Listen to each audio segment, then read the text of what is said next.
Okay, here we go. Wine in the morning. Wine in the morning.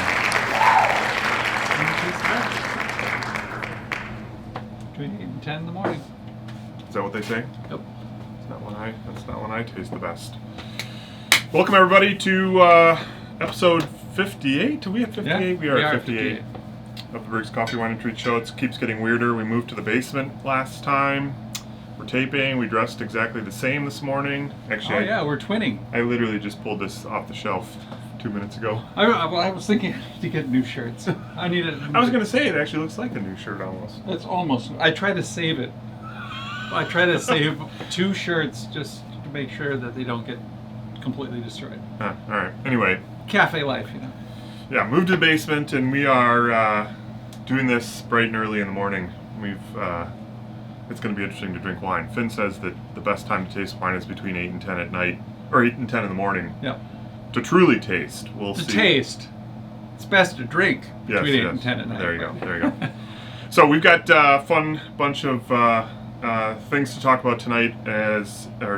As usual, everything that we mentioned this evening is out there and available for sale at barriquesmarket.com. If you go under events and CWT, where are we? What date are we here? We're on the 12th. May 12th. May 12th show section. All the stuff that we're going to talk about is there per usual. And we got a first time sort of product that we're going to try out with the last thing that we're going to talk about tonight. So stick close. And we're going to put finally to bed the Zorzal Argentinian wine tasting. It's going to become with like lots of fanfare. It's like, we got Schwampy. It better be good. We've been talking about him for over 2 months. It's true. So it was a tasting we had scheduled earlier. There was a conflict with the winemaker Jumpy, and he couldn't attend. So we pushed it back until this Friday, the 14th. You still have time, as if you didn't have time before, to get get one of the tasting packs. It may tell you that you can't pick up till after Friday, but we'll, if we see those come through, we'll make sure that you're able to get it in time. And we have a good group. It gave a lot more people time to join in. Yeah, I think. And some people did actually drink their wines and had to buy again. Re-up. So that is on the 14th, and maybe we'll just Finn. Let's just maybe skip right since we're talking about tastings. Let's talk about the Terra de Oro tasting. Mm-hmm. January 4th. So or June 4th. I did the same thing last time. June 4th. It's a Friday, 7:00. Terra de Oro. It's a winery out a little bit east of Sacramento in Amador County. We're going to be doing a tasting of 4 of their wines, which should be pretty cool. It'll introduce the first time that we're going to use Wisconsin's new law that allows us to sell wine by the glass on a carry-out basis. It'll give us some flexibility to include some bottles in these tastings that we normally wouldn't be able to do. So, Finn, maybe just give us the lowdown on Terra de Oro and why you chose it and a little bit about the wines. So we have yet another female winemaker. Her name is Emily Haynes, and I talked to her yesterday. We actually had a very lengthy call. It was we were just kind of having fun jabbing back and forth. She's a really kind of interesting and very energetic winemaker. And she's super excited about doing this because I said, usually these go a little over an hour or so when we do a tasting. And, we've had a few that have gone long. And she's like, well, I love to talk about wine, so this might go 3 hours. So she should be a lot of fun. The wines that we're going to do is a Sauvignon Blanc Viognier, very fresh, aromatic style. Barbera, so Italian varietal from growing California soils. This is all in Amador County. We're doing a Zin, which they're classically known for, from Terra de Oro. That's been their mainstay for 30 years. And something that we talked about, and it was really funny because I said, when I saw the Zinport, I was like, we got to do Zinport because Zinport was really hot in the 90s, and then it kind of died off in the whole 9 yards. And she said, last year, across the board, all their wine sales had declined, except for Zinport had taken off. Really? Yeah, because people were much more excited about having port, and I thought about it. I'm like, well, when you're at home and you're doing a dinner and you have some port, but then your entire week is filled with lots of things to do. Well, this past year, you have port one night, the next night, Port. you're still at home and you still got the port, so you might as well. Okay, fair enough. So, and then it's a little bit more high test. Yeah.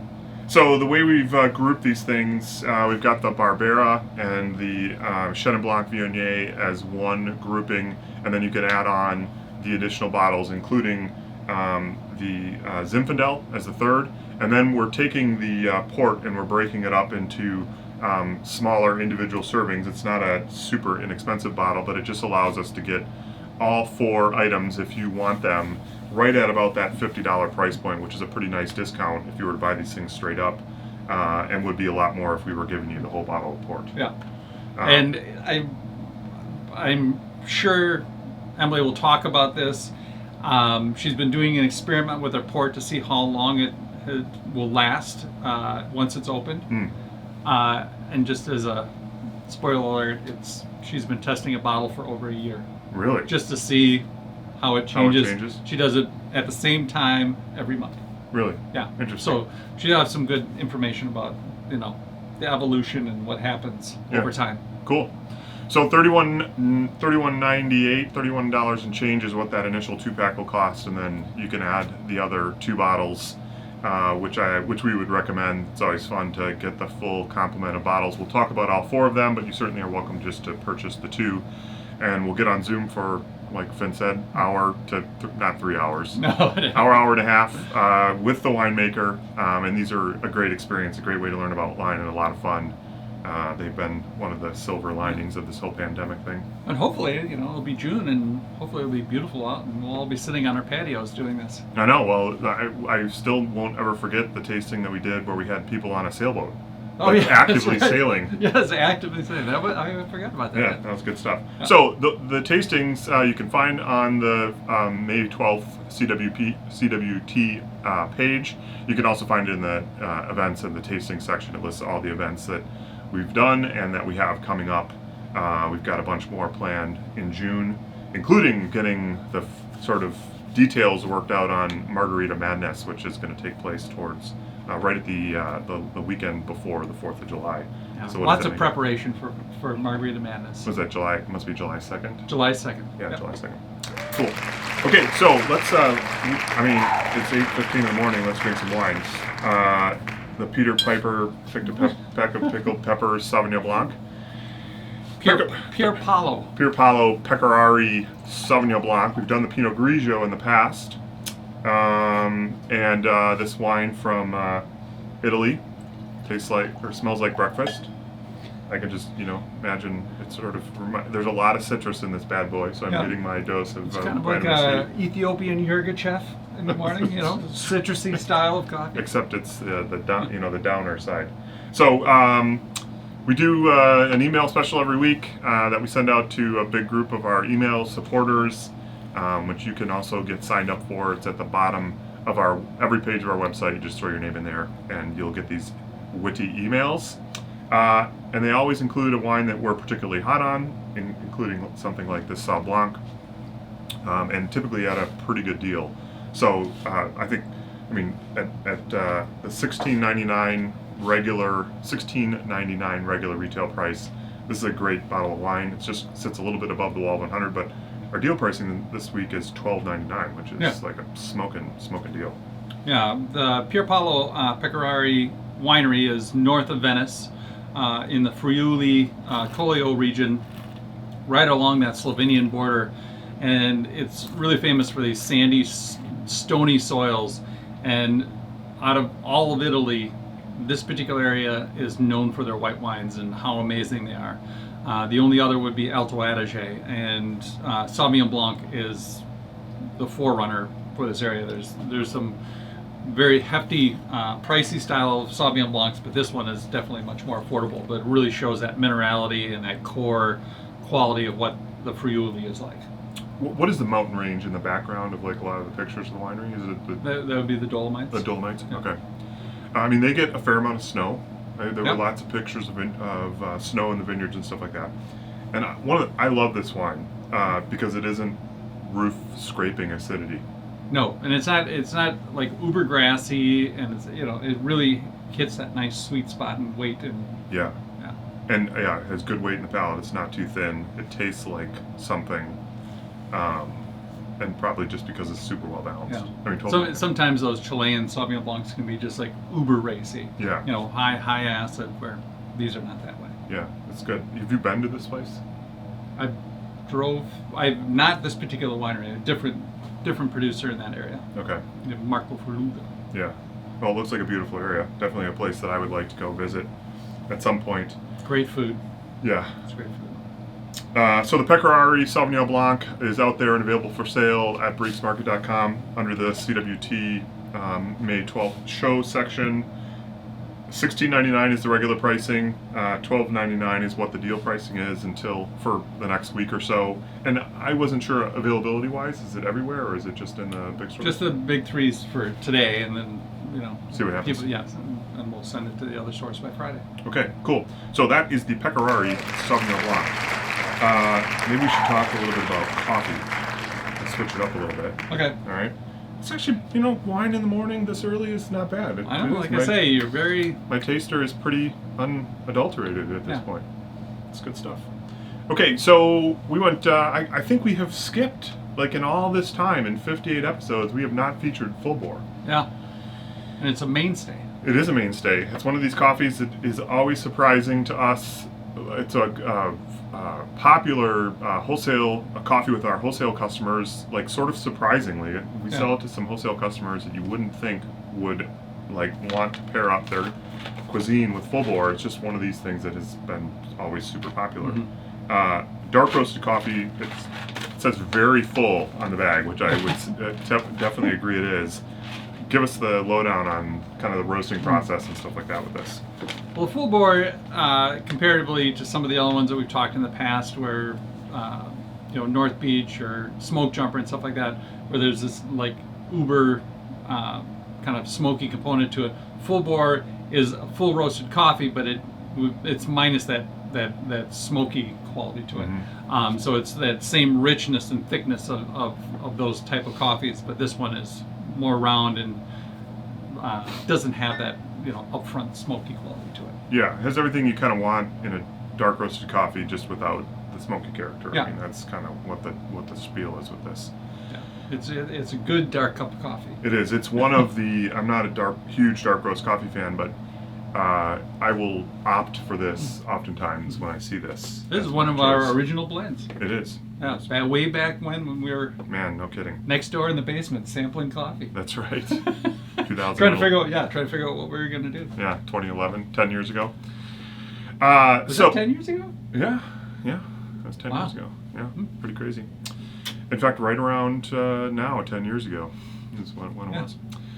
So the Full Bore is always available for sale out there. You can actually get this on a subscription basis and actually save 15% on a regular purchase of this. Get it shipped to your door or get it ready for pickup in one of our stores kind of automatically. But the deal that we've got going on today is our typical buy two, get one free deal. So it's a huge discount. It comes in at $27.90, which would normally be, what does my math say, something in the $41, $42 range if you were to pay for all three.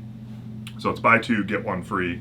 That also is available for sale at barriquesmarket.com. And if you like dark roasts, or even if you like medium roasts, this is a good one to just, I would say, give a try to, because it's got mouthfeel. It doesn't have too much of that smoky character as Finn had sort of described. And it's just a fun cup of coffee to drink. Yeah. Okay, so that's Full Bore. And then since we just talked about wine, quickly, we better talk about more wine. We talked about coffee, we better quickly talk about more wine. Because why wouldn't you want to drink Rosé at 8:15 in the morning? Sea Glass. Sea Glass. It's a little bit of a spoiler for next week. It is a little bit of a spoiler, yep. But yeah, Sea Glass Rosé from Monterey. This is a Pinot Syrah blend. And if you have been in any of our stores, we seem to be growing Rosé on a daily basis. We're For sure. definitely stocking up in the rosé department since it's a very popular time of year to have rosé. I drink rosé year round personally, especially rosé bubbles. Yeah. But yeah, so this is Monterey County Syrah Pinot Blend. Syrah Pinot.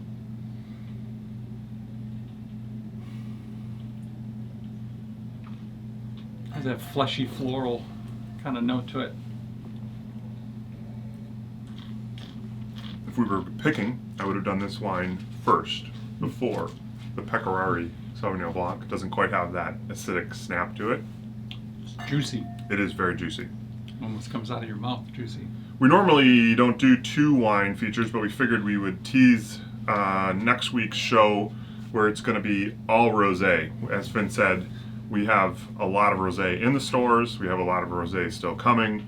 And so next week's episode is going to be all about rosé.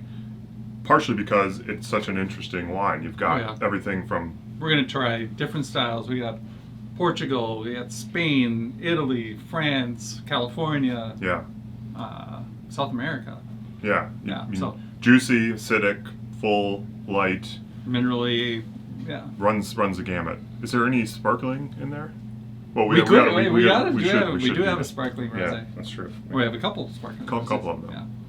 So the sea glass, this is pretty good. Mm-hmm. This is like an all-day wine.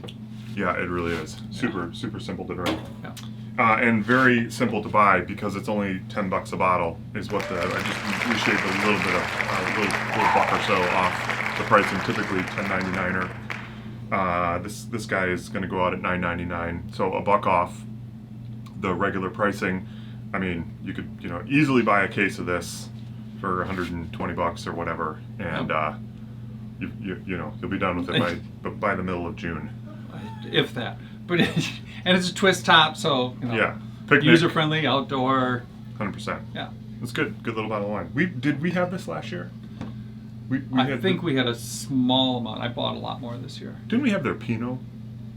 We did have their Pinot. Yeah. Okay, that's what I recall. It was a pretty good little bottle. But of wine I think we only got one run of a box per store, and just went on the shelf. Is this a story wine or is this a cranked out? What the backstory There isn't is? really a story to it. No, okay. I didn't figure. There's no romantic. No. California, $9.99 rosé. Yeah, no, probably not much of a story about that one. It's all hand. Yeah, no. All right, so for the last thing for the evening or the day rather, I think we featured the Carpano vermouth maybe earlier last year. We just couldn't. It was very early on. Okay, I didn't have the wherewithal to go through and look. But we do have a little bit of a unique opportunity with this change in the laws in Wisconsin that allow us to break apart wine by the bottles to serve as wine by the glass to go. Because the Carpano vermouth is something that one would want to enjoy straight up and by the glass, over ice, what have you. That doesn't compute to me personally, even though I know we've tasted a lot of these before and they're really interesting. But give us the lowdown on. I mean, we sell a ton of this stuff, regularly sell it. But why would somebody want to try this? Because it is a little bit of people always think of vermouth as like an additive to a Manhattan. It's not something you would drink straight up. But historically, old styles of vermouth were a way to, in part stabilize and add more depth and complexity and long aging to a wine. Mm-hmm. And so they do a white vermouth or a red vermouth. Carpano has been doing it for 400 years. And it's a proprietary mix of herbs and spices and citrus and blood orange, and it's infused into the wine. And this is, ever since I ever tried my very first bottle, this has always been in our cupboard. Is that right? Oh yeah. You want to scratch an itch, you don't really know what you want to sip on a particular night, and you pour this over the rocks with just a nice hefty twist of lemon. Usually I do a twist with a knife versus like a peeler style. And pop it in there, and it's just it's refreshing, and you kind of move on. But it's a really the mix of spice and citrus and the dryness. It's just a really enjoyable drink. Yeah, cool. So it's a hefty bottle. It's a liter, so it's not a small commitment. But you do once opened. In fairness, you get quite a long time. Yeah, what would you say? Months. Okay. Well, my bottle is always empty, so I haven't made it to the end of its freshness life. It's freshness life. So. $34, $33.99 is what this typically will retail for, but we're going to break it out in 8-ounce by the glass servings for you and sell them at $9.99. So, a good, easy entry into vermouth just to sort of see if you like it. It's certainly 2 servings worth. Yeah, these are 8 ounces, so, you can do it with, a friend or whatever, and each have one on the rocks. Yeah. So if you're kind of curious about vermouth, and actually vermouth that you're not throwing in a cocktail, but you're actually just pouring over rocks, and like Finn said, a little twist of lemon, this $9.99 entry into the Carpano Antica vermouth might be a great way to just sort of whet your palate and give something new a try. Yeah. I don't know. It certainly is a little less expensive than $34 for a liter of vermouth. And I'm glad we're not trying that. That's what put me over the edge this morning. I think I could have brought my own bottle. You could have. I'm glad. I'm not going to be very productive today. I can already tell. Well, they do have a small format. I think it's a 375. Oh, okay. Yes. Bottle, but I find it to be kind of useless because it's gone. You open it and you have a couple drinks and it's empty. Yeah. Fair enough. All right, folks, that is a wrap for tonight. Please join us next week. We're going to be here, and it is all rosé. We're going to have to come up with some pink attire or something like that to commemorate the all pink episode. Maybe we'll actually be over 50 degrees. What do you think? Oh yeah, it's supposed to be. It's supposed to be finally warm. I think it's supposed to be like 60 overnight next week and okay. 78. Thank God. I got to put away my winter jackets. Yeah, I was going to say I'm going to transition to shorts. I know. And you're going to have the next solid 4 months of short wearing. You probably should wear some pink shorts for this next episode. What do you think? Or salmon colored. Or salmon colored. Thanks everybody. BarriquesMarket.com under CWP May 12th section. Everything we talked about tonight is there. Appreciate your support and we look forward